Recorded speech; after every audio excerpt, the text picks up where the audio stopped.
What is happening, gentlemen? It is Monday and we are on our rebuild challenge call. We actually just wrapped it up. But one of the things that we're talking about is PTSD and PTSD awareness and the different things that come into that. I'm going to take out these earbuds.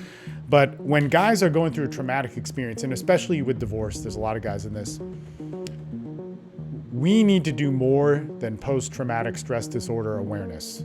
We need to understand truly what that means and the help people need to get and to take it very seriously. And if we don't, man, we are just laying the foundation for more men to kill themselves, for more men to be depressed, more men to be lost. And that is, I believe, what so much of the manosphere is trying to prevent. All right, let's do this. So what's happening, guys? Steve Maeda here, and we are in the midst of our call. You should definitely check out the links below to look more into the Rebuild Challenge or MDX, these different things, because we have an amazing community here.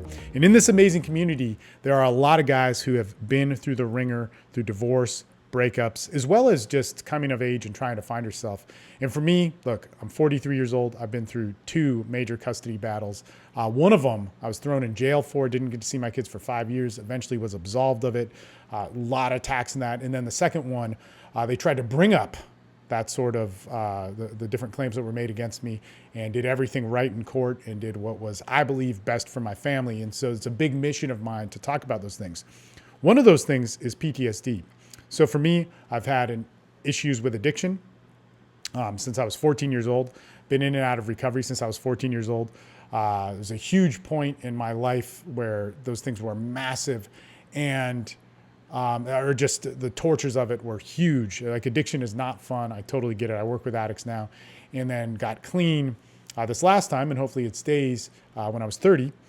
And man, I understand post-traumatic stress disorder and have it and work with people with it. In addition to that, there's a lot of violence that has been in my life, a lot of trauma, a lot of different things that are very big.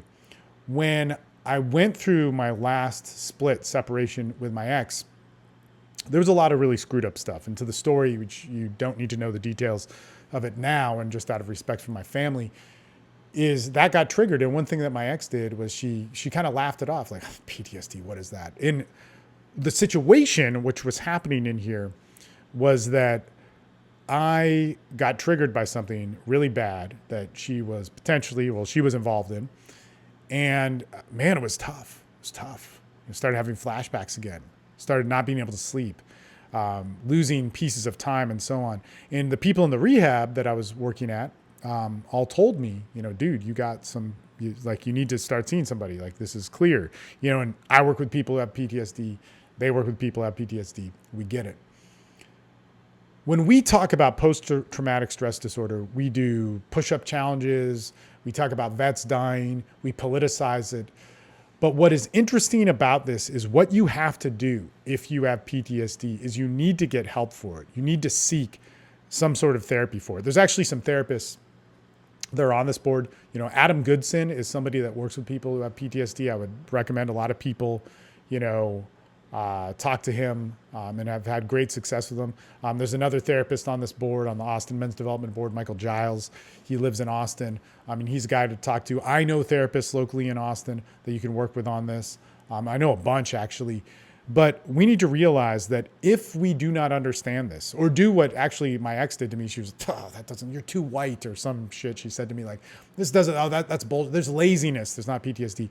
If you get that sort of thing, you are laying the groundwork for more pain, more destruction, more suicides, more confusion from men, more torture, more just terrible things. And what we need to understand with post-traumatic stress disorder, and it depends on the different kinds. Like, if it comes from addiction, that's one flavor. If it comes from, mental, sexual abuse, if it comes from childhood abuse, if it comes from war, these are all different flavors that we have of it, and we have to realize are completely different things. So what we need to start looking at when it comes to PTSD is we need to know that people who have whatever it is, violent thoughts, confusing thoughts, self-harming thoughts, vengeful thoughts, need a place to be able to talk about those things. And what they don't need is more isolation and walls in front of them. But what they do need is guidance towards the people and places and things that can help them.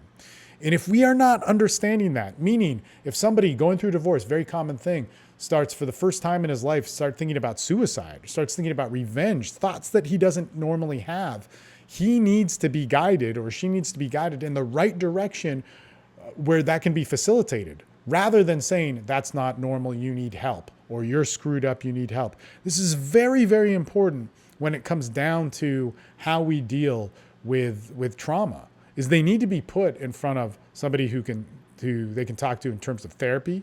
I mean, they can talk to me about it. They could talk to whoever they're comfortable about it that is qualified. They could talk to a support group about it. But they don't need to basically get advice from somebody who is unequipped to help them. Like get advice and say like, oh man, just get over it. Or just, man, stop thinking about that, journal about it. You need to, whatever. You need to be around other people who can understand and guide you to the right spot. And there's many different roads to that. There's big fan of support groups, big fan of therapy. And those are two different things actually. You could accomplish it with just one of those, if not both.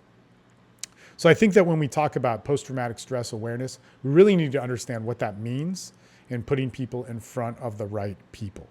Like I said,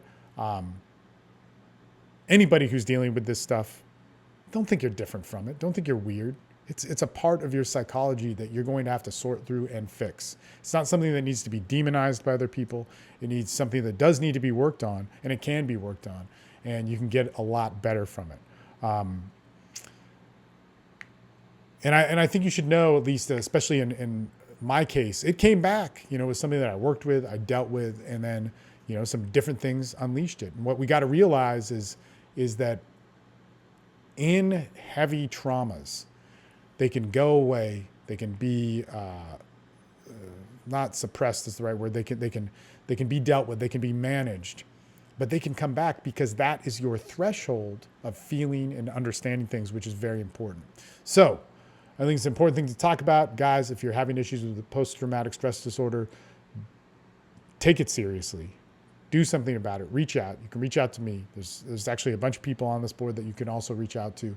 And it's a part of the process. It's not something which is terrible or bad. It needs to remain in denial. It's something that can be dealt with, and it can be seen. It can be turned into one of the best qualities of your life. In any case, I'm going to go. Happy Monday, and you guys have a good day.